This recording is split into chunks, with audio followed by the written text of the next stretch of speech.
in this video the bulkhead was just a little bit too far forwards. As I mentioned to you before, we've got 34 3/4 on the bottom, but it was too big at the top. Now if you look at the door, I've already got it set approximately right.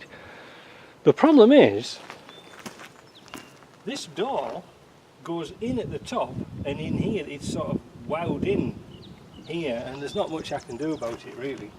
But I just want to show you what I've got me set up to pull it back a bit. I have already tweaked it, but I thought there'd be something interesting in here for you to see. So I haven't got any paint on the wings or the doors, and I've got a ratchet strap up there going to the top of the forklift over there. But I want you to see what happens to the wing and the door. Now I'm going to open the door ever so slightly.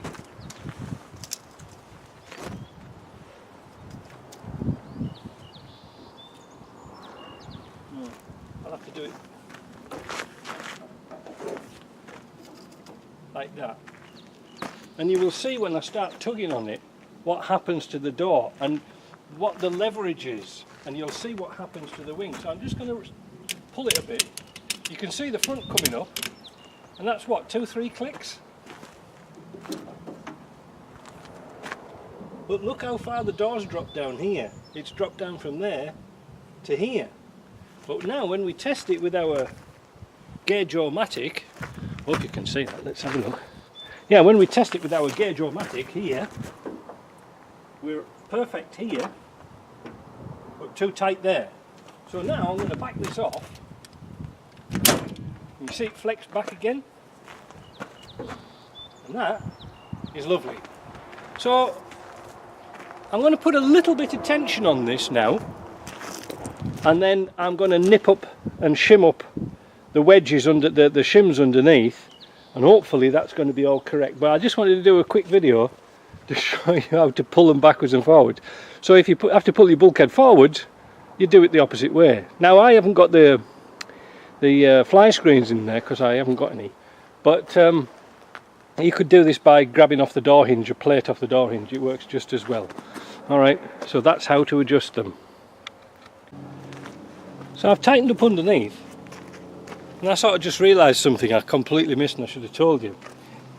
The gap's good at the bottom and it's not too bad at the top, but there's a big sort of, it goes like a banana.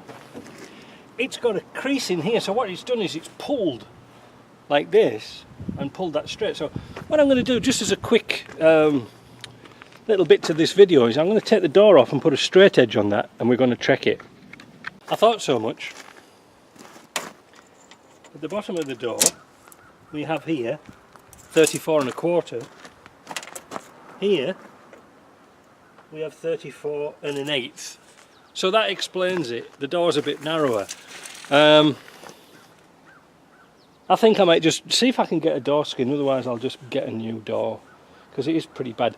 Aluminium's very, very difficult to, if you've not got much experience, and I haven't, it's very difficult to get right and to stretch it right, you know, to shrink it.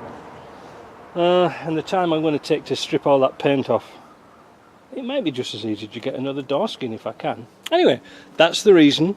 That's all straightened out now. That's all nice. Fastening it up, and we're good to go.